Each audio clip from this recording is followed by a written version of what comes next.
Hey besties, thanks for stopping by the Clubhouse. Today is October the 15th and tonight is episode 6. Unfortunately, it is the final episode of this season because the Yankees decided to lose, so there isn't much more to talk about outside of, off-season stuff, which we'll get into and on Empire State of Baseball in the off-season, just not yet. It's a little too early for that. Tonight we have our Empire Extra. We're going to touch on 3 topics. We're going to talk about our favorite shortstop. I say that sarcastically. We're going to talk about the best coaching staff in all of baseball, aka the New York Yankees. And we'll talk about Cody Bellinger and his opt-out and what that kind of means for the Yankees. But that's as far as I'll go as off-season is pertaining. And then we're going to play a round of the Bronx Lorette where we're going to give out roses and hoses. Hoses being the players who just had really, really terrible seasons, and they can't get a rose, so they're getting a hose. And then finally, we are going to play a round of Bring in the Heat with my co-host. He's going to answer a bunch of fun questions. Hopefully he studied this week and he's ready to go. But without further ado, I would love to introduce the chat to my co-host of this week. Most of you probably know him from the Yankees community on Twitter or Instagram. He recently launched his own podcast with his partner. It's called Pinstripes Uncensored. Without further ado, let me introduce you to CK, who I'm very excited to have here with me tonight. Hey, CK, how's it going? It's an honor to be here. Last episode. Wow. Big responsibility. No pressure. Let's go. I'm ready.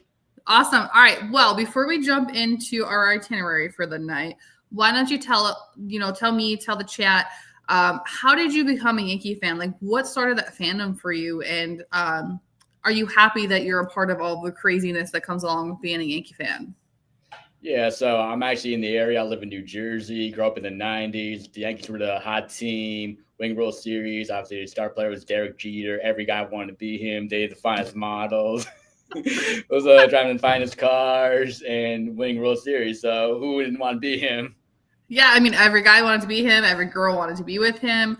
He wrecked Mariah Carey's life. I don't know what he did to that girl, but if you listen to We Belong Together, she was hitting some notes that I've never heard anybody hit before. And there's that picture that always was viral of her in full-on Yankee gear, and I just find it hilarious. Like, I don't know, man. He was just like addicting, and now he's a married man, and like 5 children, or like something crazy like that. Yeah, I think he has 4 kids, which is crazy because he didn't, his entire career was just him. There was no family, but we love Jeter, so all good things, right?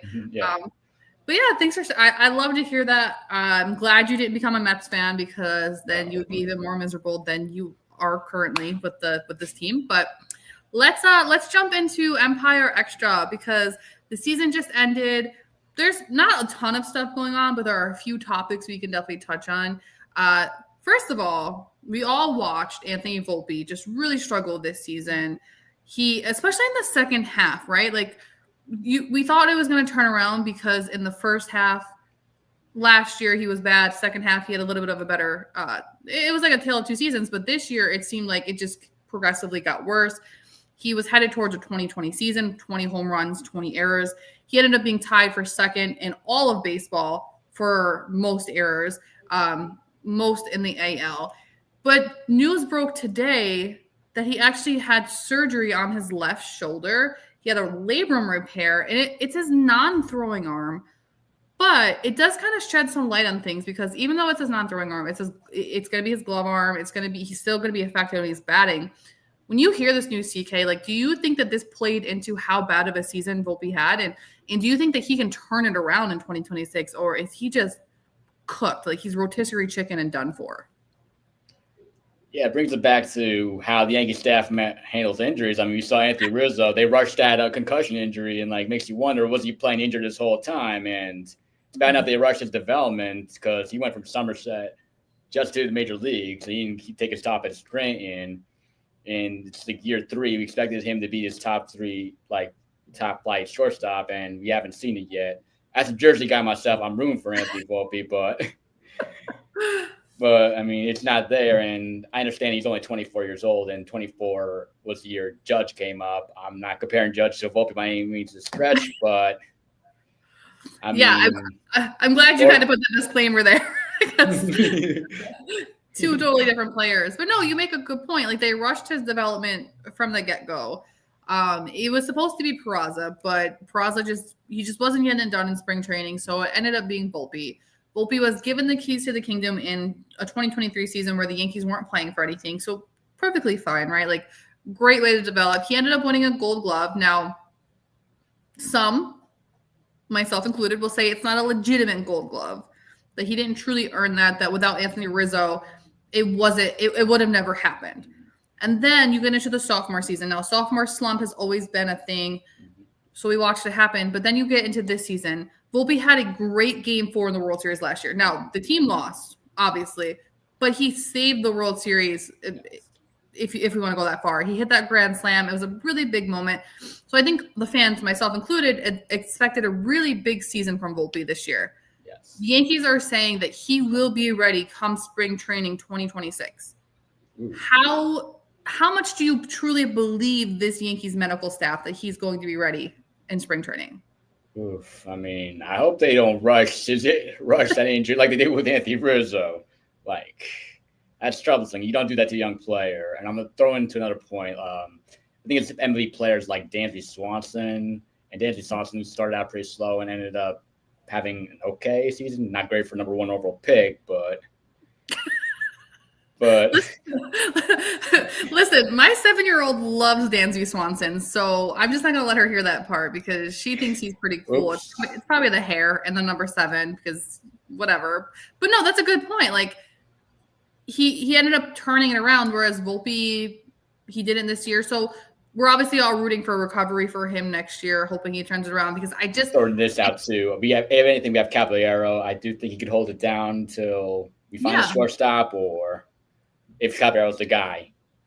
I would love to see Caballero get more of a run, honestly, at shortstop because I don't see the Yankees going out and getting somebody else. It's just not the way that Hal and Brian do things right now.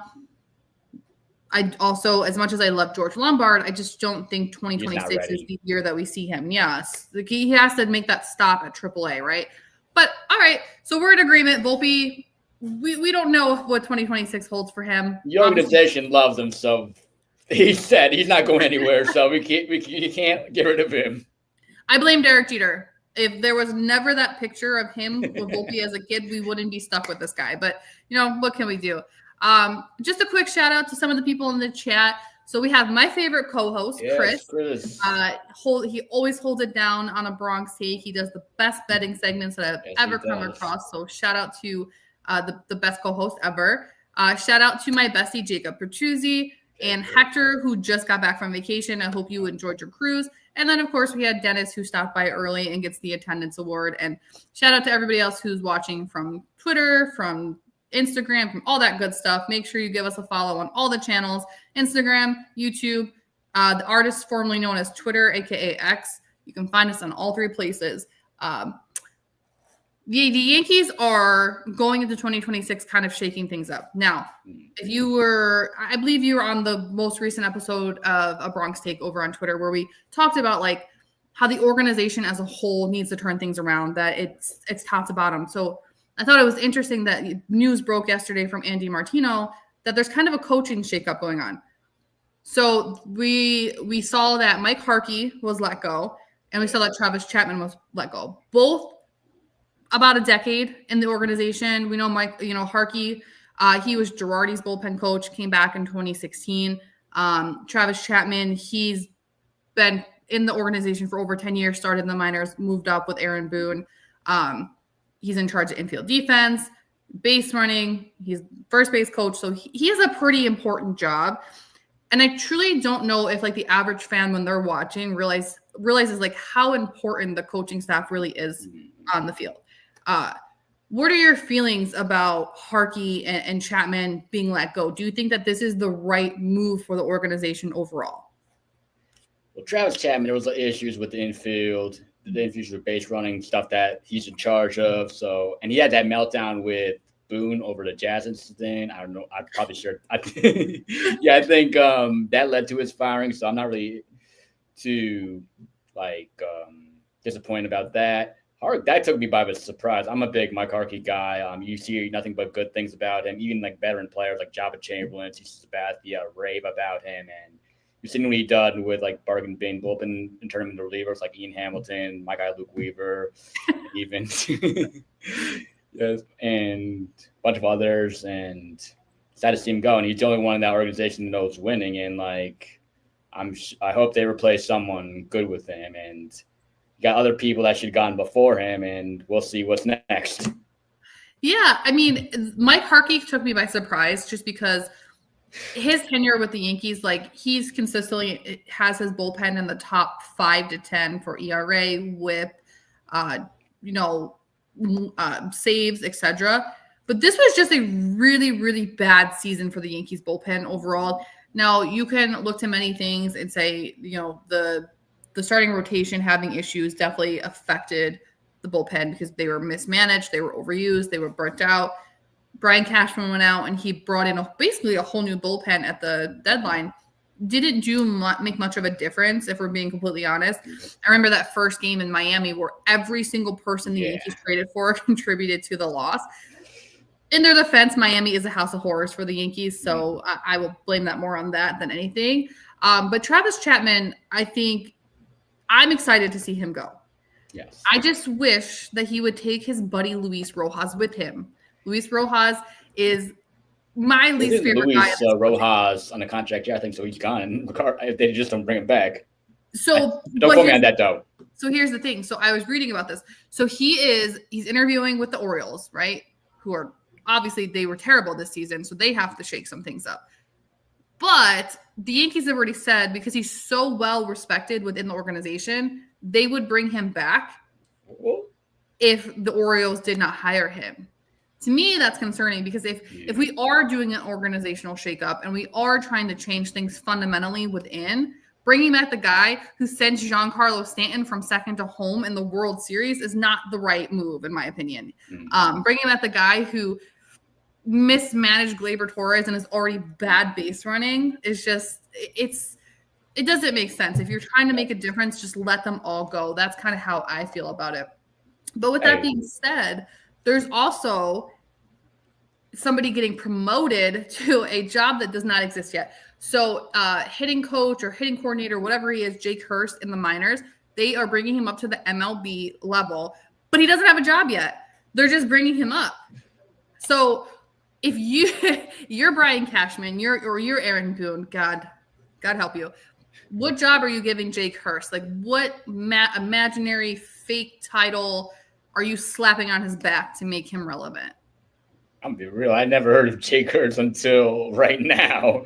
I don't know what he specialized, but hopefully he could teach the players the correct way, not what they've been teaching him in the minor leagues.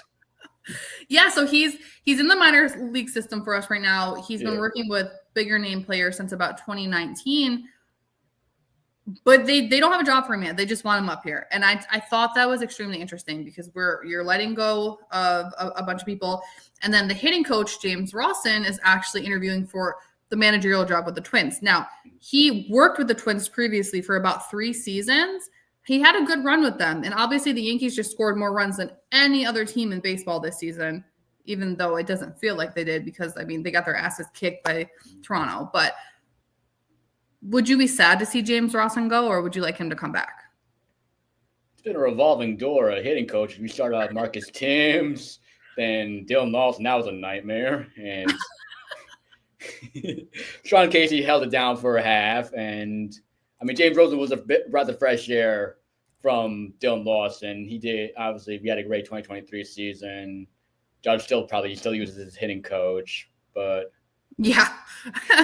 I don't know. I mean, yeah, he held it down, but if he gets something better, I won't be mad. But you always want your best for the hitting coaches, and if Minnesota feels like Rosen is the right choice, then by all means, go with them. Chris says he'll be the hitting coach. All 4 foot of him will get in Giancarlo's face and Let's go. I'm all for it. I would pay good money to see that if I'm being completely honest. Whatever. It'd be like Ronald Reyes and Aaron Judge thing. Yeah, And Giancarlo. And Rich, our producer backstage, he says James Rawson did a fine job for what's successful across 162 games.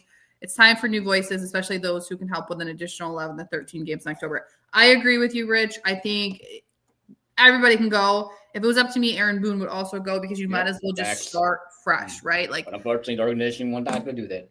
Exactly. Actually, hold up. There's actually going to be a press conference, him and Cashman. So I don't know what's up. We shall see. Maybe they're forcing them both into retirement. We can all celebrate. Let's I go. know Big Slick, if he's out there somewhere, that's all he's asking for this year for Christmas is for Brian Cashman and Aaron Boone to be kicked to the curb. And that happens, we'd be packing their bags, right? Yeah, exactly. Either way, whatever they choose to do, I'm just happy to see something changing. I hope it really does make a difference in 2026. We have watched the Yankees fundamentally struggle for a long time now, and it's embarrassing. So, but let's move on to some more pressing news. All right. Cody Bellinger. He was a huge piece of the 2025 New York Yankees. Yes, 100%. He plays every outfield position flawlessly. He put up numbers he hasn't put up in a couple seasons offensively. The Cubs moved on from him for a reason. He was struggling over there after struggling to even get a contract. I remember he was one of the big three that were left over in 2024 waiting for a contract. He came over to New York and it was almost like he was born to play here. There's a story, his dad played here. He put on those pinstripes and it was just beautiful from the very first day. The media never bothered him. The whole being Eskimo brothers with Giancarlo Stanton never bothered him. Like, he was meant to be here. Yes. He is opting out. He has decided he wants to opt out. He wants more money. But are the Yankees going to give him a contract? Are they going to pull out the checkbooks and actually make the right decision? Or are they going to let Cody Bellinger walk away? CK, what are your thoughts on this? Man, I would love to have Cody Bellinger. Did everything right. Well, you could bat him anywhere from 1 to the 5th spot. It makes sense. And obviously, not that many players I just seen could perform here in New York. He could clearly do it. And like you said, it's in his DNA. Clay Bellinger, successful here in New York, won a World Series. So makes sense to bring him back. And if anything, we have a glaring hole at first base. I mean, I don't know what they're going to do with Ben Rice. We can play him at first base or catcher. You could shift Cody Bellinger to first base, too, if they want to work the outfield. So makes perfect sense to bring him back. Rotate to get him, I'm not really sure. I mean, he's a board client, so that's the scary part. Yeah. So.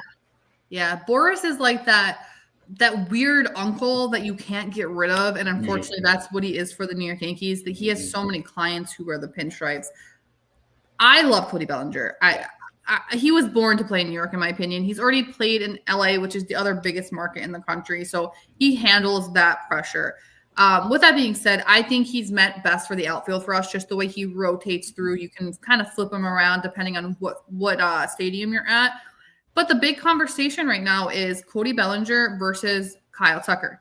And before I get your opinion on that, so I had a conversation with somebody recently, and I tried to make a point that Kyle Tucker didn't show up in the playoffs this year either, in my opinion. I live in Chicago, so I watched the Cubs playoffs. He didn't show up either. However, this person I was talking to said, well, he had a 270 batting average in the playoffs, whereas Cody had like a 217. But I have been told all season long that batting averages no longer matter. So I always find it interesting that it's convenient. Like, people find a convenient way to cherry pick the stats they want to use. But like, just watching with my own 2 eyeballs, they had very similar playoff runs this year. So I just feel like you should go with the devil you know, so to speak, and bring back Cody Bellinger. But CK, I would love to hear your opinion. Do you think that the Yankees should try to sign both of them, or just Kyle Tucker if Cody walks? Like, how are you feeling about this? I'm all for signing Cody Bellinger 100%. He's a proven player. Not everyone is built for New York. He clearly is built for New York. Kyle Tucker is uncertain. He had an off year in Chicago. I don't know. It needs the adjustment from playing in Houston. But, I mean, Judge is entering his prime, and we need some players around him, and we don't know how long this Aaron Judge is going to run. I don't know what we'll take to get a Kyle Tucker, like probably top tier dollar. Mm-hmm. And plus, we do have a plethora of outfielders too. We don't know what they feel about J.J. Dominguez, if they want to bring up Spencer Jones. So if they don't go the Kyle Tucker route, I'm perfectly fine. But I think Cody Bellinger is priority number one for the Yankees. And if they don't, there's a lot of risk with Kyle Tucker. So if they don't go that route, I would not mind. I agree 1,000,000%. First of all, our outfield is crowded, and I can talk about that for an hour, but we don't have that kind of time. Secondly, listen, Kyle Tucker played in Houston. He played in Chicago. Those are a little bit smaller markets. I'm not saying they're not big markets, but they're not New York. They're not LA. It's a little bit different. I just truly don't think Kyle Tucker wants to be in a big market, but I'm not in his brain, so I don't know. But also, the second half of the season, Kyle Tucker wasn't that great. And like he was injured at one point. Like I just go with Cody. Cody, like you said it best. We know what he can do. Bring him back. So actually, could Kyle Tucker play left field in Yankee Stadium? That's like a deep part. I don't know if he could play there. I mean, I'm sure he could, but not the way. Because he's not playing right field, so yeah. I don't think like the way that Cody just glides through the outfield. No, honestly, I'm a little upset that he is not up for a Gold Glove, that it's just Fried and McMahon. But that's just an impartial bias. Obviously I'm very biased towards Bellinger right now. We all are as Yankee fans. All right. Everybody who is watching right now, whether you're on Instagram, X, Twitter, whatever the heck you want to call it, or YouTube, make sure you like and subscribe to our YouTube channel so that you can get our notifications. Listen, Yankee season is over, but Empire State of Baseball isn't going anywhere. We'll be a little bit less, but we're still going to be here, and we love taking every single one of you along for the ride. We are going to jump into the Bronx Lorette. I love this segment. It's, we introduced it a few weeks ago. Everybody, if you've been watching me from the beginning of the Clubhouse, I am a reality TV junkie. Okay. It's my thing. Judge me. It is what it is. Instead of the Bachelorette, we're going to play the Bronx Lorette. But we're going to do it a little bit differently today. We're going to give out roses and hoses. So for those of you who joined after I explained, the guys who are not getting roses, there's going to be 7 of them. They are getting hosed. Picture me like with a fire hose, just spraying them off the field because they just stunk it up all season long. Actually, you know what? I hired Chris Nieves to do it. He is on the field just spraying away, getting rid of the guys who stunk. Let's start with the good, though. Let's start with the roses because that's more fun. Now, there were plenty of roses to go around this season, but I narrowed it down to 7. I am so excited to see your thoughts on who I gave roses to. The first guy, nobody should be surprised. We had a tremendous outfield this season, and that's part of the problem too that we had this season. The outfield was bottlenecked because everyone was performing well for the most part. Cody Bellinger, we just talked about him. Like he just put up tremendous numbers. 272 average, 29 home runs, 13 stolen bases. I hate to give LI credit, but he did say Cody was going to steal some bases this season, and I called him crazy. He was right. He didn't steal 20, but 13 is pretty good. Yes. 98 RBI, 813 OPS. Truly, there was nobody better to hit in front of or behind Aaron Judge. Like, you can put him either way. And we just talked about the versatility with the glove. Cody Bellinger 100% deserves the first rose to end the 2025 season. CK, I know we just talked about Cody, but give me your opinion here. Did Cody deserve a rose or should he have been hosed? 100%. He lived up to all the hype. We were all missing Juan Soto, and Juan Soto who now? And he actually, I think, did more than Juan Soto did for us than Juan Soto did for the Mets because he got Cody Bellinger basically got us to the playoffs. Juan Soto didn't do anything to elevate the Mets to go to the playoffs. So 100%. And Cody Bellinger snubbed from the All-Star team. Should have been All-Star this year. Rose number 1, Cody Bellinger, well deserved. Yeah, and for anybody watching, remember, Plan B. It's always a good thing to buy, and Cody Bellinger was our Plan B. I did go a little bit out of order. I meant to do somebody else first, so I'm going to jump backwards. Listen, this is the guy that everyone knows was getting a rose. He is our MVP. He's the league's MVP. I could care less about Cal rallying his little ass. Truly, we need to change that guy's nickname and find something else. But Aaron Judge put up video game numbers from the beginning of the season, from March all the way through October. He showed up in the playoffs, which is so sad to say because we've been waiting for it, and his team just let him down. Even when he was injured, he came back, and it was like he didn't miss a beat. Like, he just jumped right back into it. He gave us another 50-plus home run season, 53 to be exact, 114 RBI, 12 stolen bases. I mean, that's a lot for a big guy.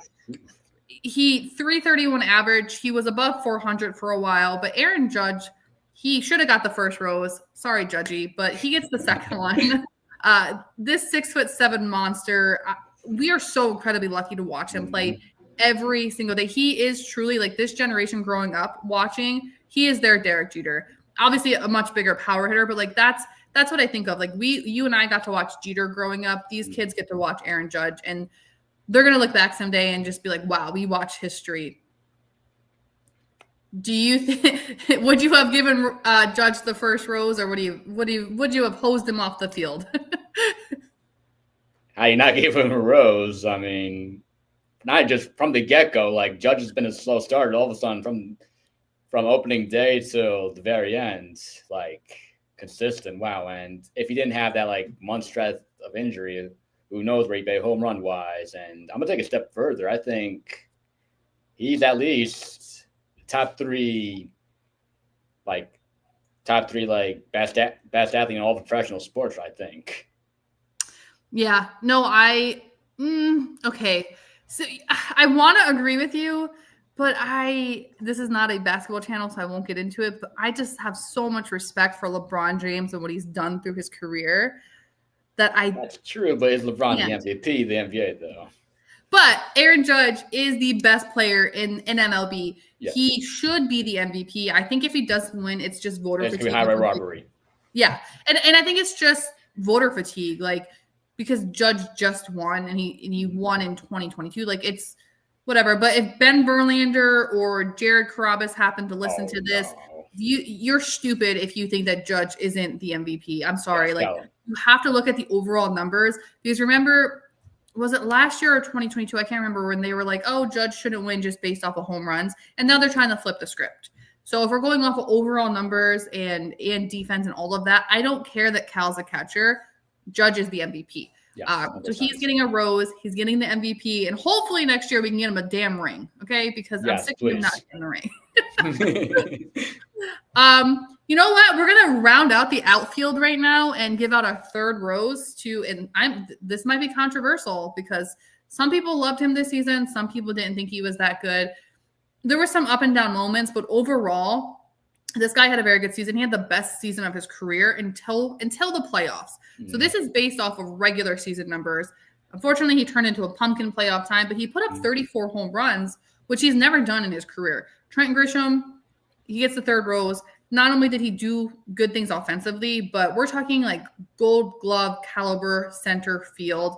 And I know there are people out there who disagree with me, but he glides through the outfield. He makes it look effortless. I don't want him back next year, but I think he was a great addition to the 2025 team. And unfortunately, obviously, our favorite young guy didn't get a lot of playing this season. But I'm happy to know that Trent Grisham was there, because I don't know what the offense would have been without Trent, Judge, and Belly, if we're being completely honest. Overall, how did you feel about Trent Grisham this season? I say, like, he has some of the coolest nicknames. Big Sleep, Swaggy T. Ron Rucco calls him. Yeah. Well, where did this year come from? Like, in 34 home runs, like as the graphic says right there. And he was our consistent leadoff hitter and how many game-winning home runs. And I do think the rose as well given. And yeah. Yeah. And unfortunately for Trent, I think he just, he was playing for a contract. He's playing for a contract. And I just don't know if these numbers are sustainable. This year he's making $5 million. So, not a lot of money, but next season, I'm not sure the Yankees should put up the money. No, not at all. I think another team overpays for him. Yeah, I agree. But sorry, Trent. It was nice having you, but bye-bye, Trent. All right. So this next guy, this might also get a little bit of controversy. I had to show some love to one of our pitchers because this guy was signed in the offseason. We were all excited about it, but he was not supposed to be the ace of this staff. Garrett Cole was supposed to be our ace. Unfortunately, he went down, Tommy John surgery right out the gate. Rodon ended up being the number 2 just because this guy just pitched so well from the start of the season. Now, he did have a stretch like right in the middle going into the All-Star break and then right after where he had just 8 bad starts. But after that, he came back again and was the guy we knew in the beginning of the season. Unfortunately, he fell victim in the ALCS to bad pitching. I don't really know what happened there, but that doesn't matter because we're not basing this off of playoffs. Max Fried gets my 4th rose. He should not have been the ace of this staff, but he was. He had the most wins in all of baseball. Pretty damn good. 189 Ks, which he's not even known as a strikeout pitcher. 2.86 ERA. If he did not have that 8-game stretch, I truly think that he would have been in the conversation for Cy Young with Skubal and Big Nose, Crochet. But Max Fried, like I hope and pray that what he put up this year is sustainable because we have to think to next year, Cole will be back. So you'll have a little bit more in the rotation. Overall, are you happy with Max Fried's performance and are you okay with the contract that the Yankees gave him? Because it's 8 years. So if he does stink next year, we're stuck with him regardless. Oh man, I don't want to live in that world where he stinks. I'm gonna knock on wood real quick. Yeah, me too. Oof, but yeah, he was the best pitcher for like the first 3 months of baseball. You agree with that, right? 100%. Sad blisters. Oh my god, that really. Yeah, but yeah, I mean, there was like one point where the Yankees never lost when he was on the mound. Mm-hmm. Every time he pitched.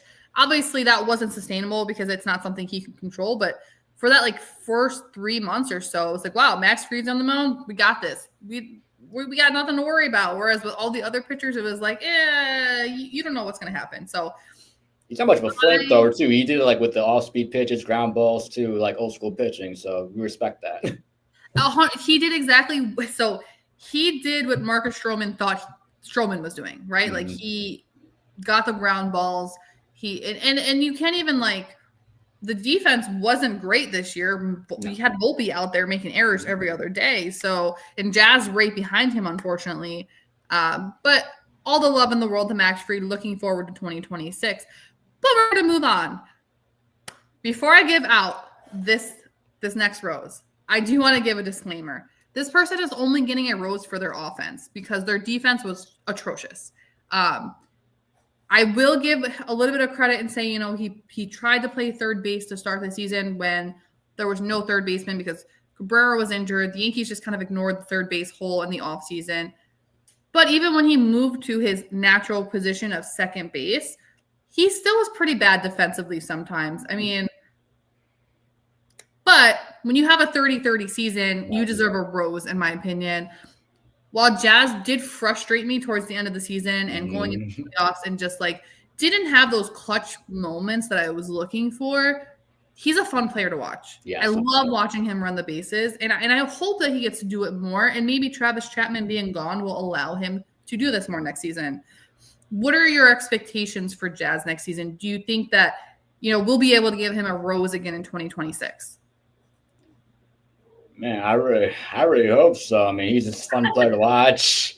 And he got the best drip on the team. You see his pregame outfits, they're fire. And I love his cleats. Yeah, it's the cleats. And we didn't think his attitude would not play out here in New York, and it's been everything that we wanted. He's endorsed by CC Sabathia, Derek Jeter. You can't get much better than that. And he's another guy that, like Bellinger, could put through one leadoff spot all the way to the fifth spot. So many big hits as well. I do think the Bros well deserved for Jazz. 30-30, all-star year, dug it up in the home run derby, but came out healthy, so that's all that matters. Oh my God, that All-Star Derby is so freaking hilarious to me because other fan bases love to use it, but it's like it's the home run derby. Like, who cares at the end of the day? You're not really playing for anything. It's for fun. It's marketability for him. Yeah, exactly. And you know what? They said when he came here that he was going to be a clubhouse cancer. He was going to be an issue. Now, are there times where I'm like, all right, Jazz, like your attitude, it's not the greatest towards the media. But overall, I think he's been a great addition to this team. Sometimes you need that bad boy. It's like boy bands. You need that bad boy in the boy band. That's what Jazz is kind of. 100%. And he's not like horrible about it either. No. It's not like he's out there throwing punches at people. No, all the love to the offensive side of Jazz. Now, we got to pull up Chris's comment. Jazz, 10 years, 13 million. Jazz is Chris's guy. Like, you love Weaver. He loves Jazz. I'm all for it. The sixth rose is going to go to who I think is probably a fan favorite this season. He's a rookie. It was up to me. He would get rookie of the year. But again, I'm very biased. This guy, pretty versatile, does need some work in the off season if he's going to play first base, because I just truly don't know if the Yankees are going to put him behind the plate. Ben Rice. Listen, in the beginning of the season, they said he was unlucky. And typically I don't listen to the unluckiness. But when Ben started hitting in the second half, like he was hitting.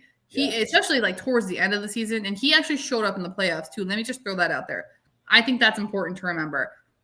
255 batting average, maybe not the greatest, but 836 OPS, 26 home runs. Like, for a guy who doesn't play every day and a guy that you're trying to figure out where to plug in because you're not taking the DH away from Stanton, I don't care what anyone says. Like, even when he's struggling, that's a guy you want in the lineup, right? Okay. Wells is their catcher. They've made that very clear. And Goldie, he struggled a little bit this season, but like that's a veteran first baseman. So Ben Rice was somebody where they were trying to fit into places. And when they did, he rose to the occasion, in my opinion. So that's why I'm giving him the sixth rose. Going into 2026, if you're Aaron Boone, you're the manager of the New York Yankees, where do you put Ben Rice to ensure that he continues to get a rose going through the 2026 season? Like you said, they made it clear Austin Wells is the catcher, is what it is. I mean, hopefully him and Volpe have some chicken parm dinner to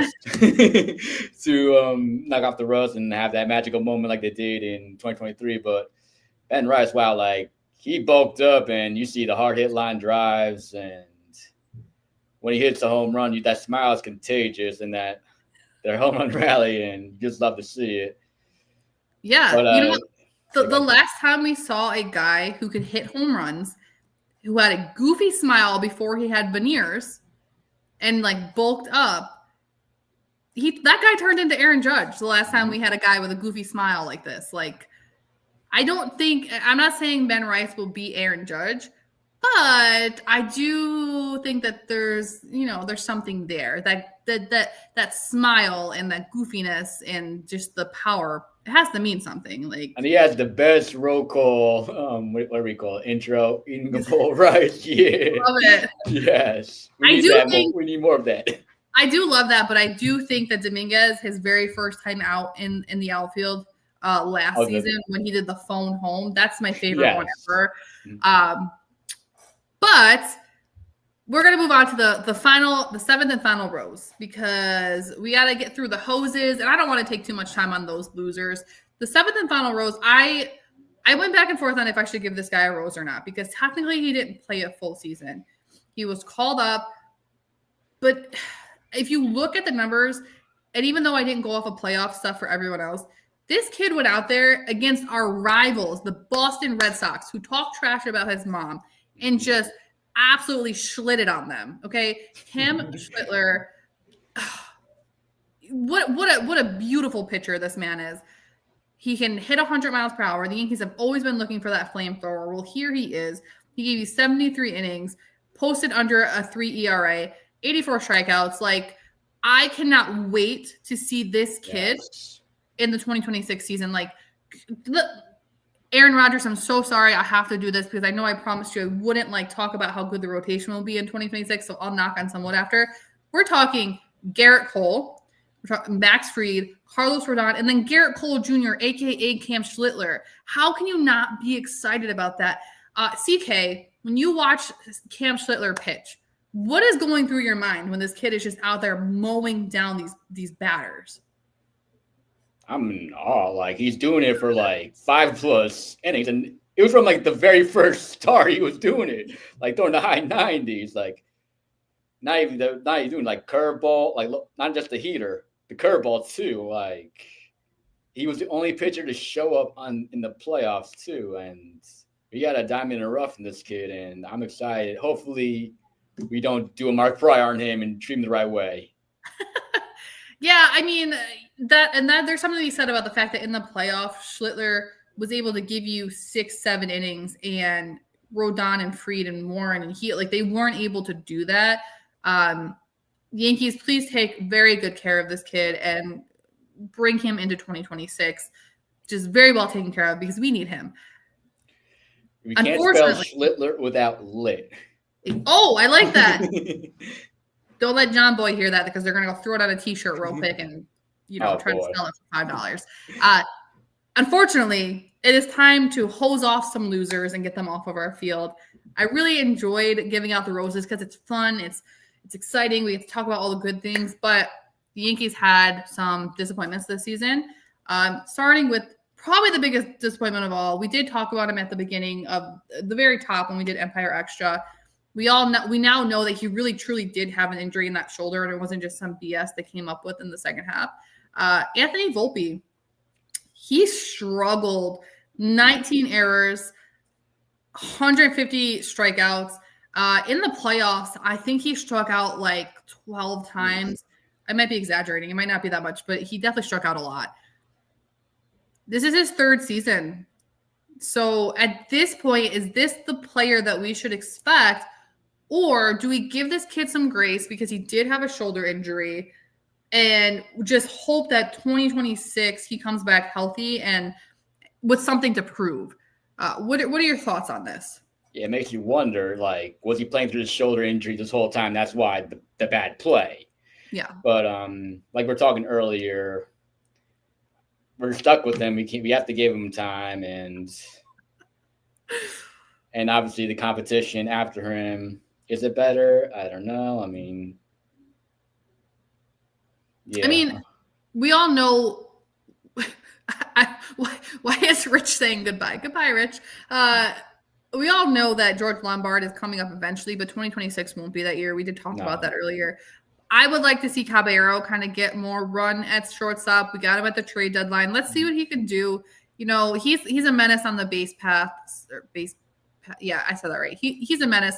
Let him play. Let Volpe earn his spot back, right? Like, don't just give it back to him. That's kind of how I feel about it. Mm-hmm. And to go along with Volpe, we're going to hose off his bestie, Austin Wells, because I don't know why the Yankees decided to make Austin Wells the catcher. If you look at the system and you look at the catchers that the Yankees have produced for other teams, Carlos Narvaez, Augustin Ramirez, I mean, shoot, even Kyle Higashioka played better. Jose Trevino played better. But here we are with Mustache Man, who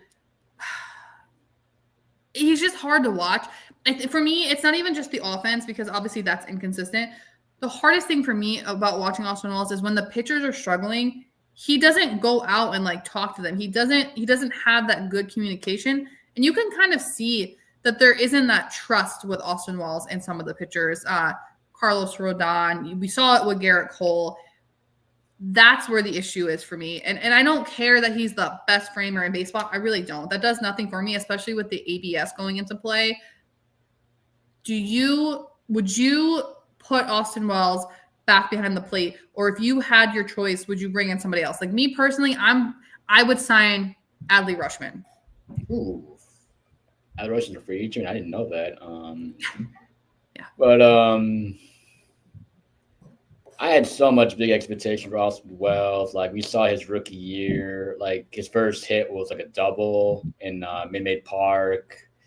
He has a good connection with Rodon. I think when Carlos Rodon pitches, he pitches well, because I think that goes back to the Somerset days. And he's a big personality too. We need that in New York, and we saw flashes. Just we need to get together, and we're not getting together. Like I don't know. I mean, like you're a little bit more generous than me. I'm like, let's get rid of this guy. Send him and his chicken parm packing. Him and Volpe can go have dinner at the Four Seasons because I could care less. But we're also gonna hose off another young guy, and this one kind of hurts a little bit for me because I'm rooting for this kid. I want to see more from him. I truly blame the Yankees for the development of him because we've been hearing about him, from the time he was 16 years old. Last season, we watched Alex for dog poop play terrible, and they could have given Dominguez a run, and they didn't. And then this season, he does all the right things. We watch him put in the work to be better in left field, and as soon as he shows one sign of struggling offensively, they just bench him. And now, again, part of it is the outfield was so bottlenecked, and you had Bellinger, Grisham, and Judge just playing so well. But I still don't agree with how the Yankees handled Dominguez in general. But unfortunately, offensively, he could have did a little bit better with the time he did have, so I have to hose him off. But 2026, I have all the faith in the world in Jason Dominguez. Like that is the kid that I'm looking forward to watching if the Yankees don't move on from him for some reason. What are your thoughts? I mean, he should have played more against the Toronto series. Why not?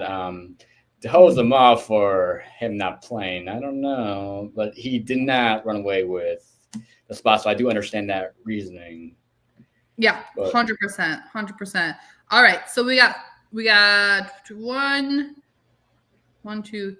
more to get through. We got 3 pitchers in a row. Some of you might be upset with these. Devin Williams, listen, buddy, they changed the beard policy for you. Well, I agree with changing the beard policy because it's outdated, but they changed it for you specifically, and you didn't deserve it. You did not show up until the last month of the season, but before that, you could have been shipped back to Milwaukee, or I don't even know, 5 blown saves, almost a 5 ERA. It was just really hard to watch. After Williams, we have, I'm sorry, CK, I got to do it, Luke Weaver. He might be watching this. I shared my Instagram story. He might be watching this. Sorry, Luke. I love you. But after the injury, he did not look the same this season. He came back. He struggled. I don't know if he's tipping pitches. I don't know if it's command. I don't know if his leg is still bothering him. I'm hoping that we get first half of 2025 Luke Weaver back coming in the 2026 if the Yankees re-sign him because he is a free agent. But that's a conversation for a different day. Will Warren, I was probably his biggest hater all season, but he's too inconsistent for me. Yes, I agree. He's still young, but I cannot say it enough. I hate when they compare him to Clark Schmidt. Clark is a much better pitcher than this. He's just injury prone. Okay. Mm-hmm. Don't ever do that to my guy, Clark the Shark, ever again. And then last but not least, Jazz, his defense has to be hosed off because it was hard to watch. Okay. 6 errors at third base, 12 errors at second base. I thought we got rid of the bad defense at second base, but I guess we were wrong.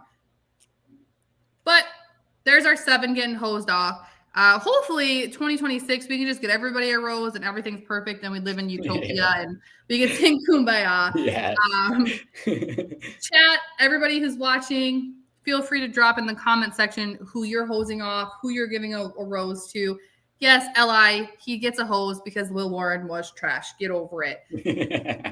Before we wrap things up and go into Bringing the Heat, which is one of my favorite segments, I just want to give a quick shout out to everybody who's watching. We have 75 viewers on Instagram, X, and YouTube. Love you, besties. Just make sure you give us a like and a subscribe. Make sure you head over to Twitter and follow me personally, Sierra Not Missed. Follow Rich. Follow Chris. Follow, I guess you can follow Tom if you really want to, but he's not active on Twitter, so do with that information as you will. And make sure you follow ESB NYY because it's the best New York Yankees content account out there. All right, so let's bring some heat, CK. I love this segment because it just, no matter how serious we get during the other segments, this one allows us to have a little bit of fun and just kind of, wrap things up. For sure. So, have you ever watched Survivor before I ask this first question, or do you know what Survivor is? Yeah, I've watched it in the early 2000s. I haven't watched it since, to be honest with you. Okay, without thinking, which Yankee would survive the longest on Survivor? Aaron Judge. Good answer. Good answer. Who do you think snores the loudest on the team plane? John Carlstein. Sorry. All right. Actually, no, I'm telling you my answer. Carl Rodon. Yeah, I could see that, honestly. He gives off manly, like, snore man. I don't know. If Aaron Boone was a contestant on The Bachelor or The Bachelorette, who is he giving his first rose to? To a player or to? To a player. Well, the obvious answer would be Anthony Wolf because he loves them. Oh, yes, 100%. All right. Would you rather face 100 mini Aaron Judges or one giant Ben Rice? Damn, oof. I'm dead either way. Because Ben Rice is big itself, so I'm dead. You know what? I'll just say one big Ben Rice. That's so funny. Rich says 100 mini Judges, just start kicking. I love both answers. If you had to room with a current Yankee for spring training, who are you rooming with, and who are you just like absolutely avoiding?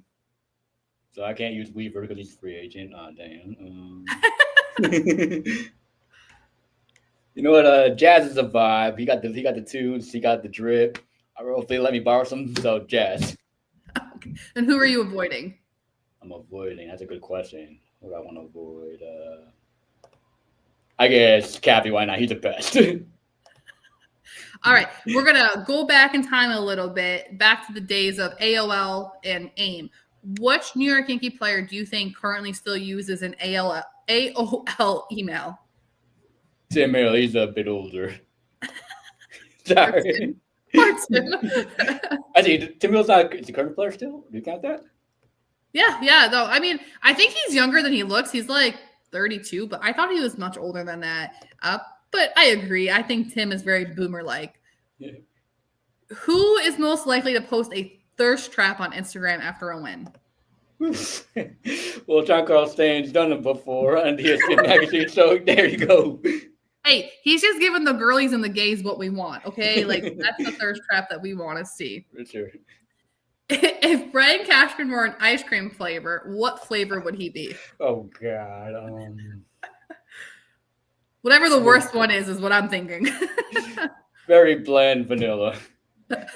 I was thinking like pistachio because it's gross. Oh, there you go. Yeah, there you go. Boring Brian Cashman. Rich got it. Who's the one Yankee that secretly runs the group chat? Gotta be some. I think Judge. He captain. Why not?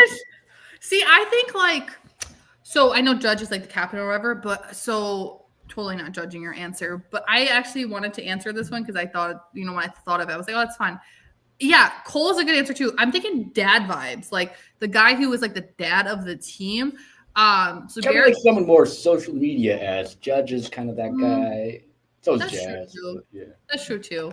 I don't know now. Now I don't know. All right, if you had to get a Yankee player's face tattooed on yours, like like you had to get their face tattooed on your cheek, who are you getting? And Weave does not count because he's not. I'll go. He counts. All right, bet. I'm gonna go with my guy with Weaver. That's 2 for Weaver. Oh, they can't pick Weaver. Snap. All right, last question, and this is a test to see if you truly studied. Taylor Swift's "A Life of a Showgirl." What is your favorite song now that you've listened to the album? Gotta be Wish List. That beat goes hard, and lyrics. I want that Valencia shit. The one that Valencia shades, and just want it all. And I think that represents the Yankees. Everyone wants that fame, but we want that ring. I love it. I love it. That's a good answer. I do like that. All right, chat. Thank you so much for joining in and just for listening to us yap and be silly. Remember, this is not the place you go for serious Yankee talk. Like, this is for fun. Episode 6 is Donzo will be back with more Clubhouse episodes, maybe in the off season, maybe in 2026. I don't know. You have to stay tuned and be subscribed to Empire State of Baseball to find out. You also need to go over to Instagram and subscribe to Empire State of Baseball on Instagram. You need to go over to Twitter and subscribe to Empire State of Baseball on Twitter. You should be subscribed everywhere. You should see me all the time. With that being said, looking forward to see everybody in the chat on Monday night for Empire State of Baseball. Thank you all for hanging out with me all season long. CK, thank you so much for being my final co-host of this season. With that being said, good night, besties. I hope you all enjoy your Wednesday night.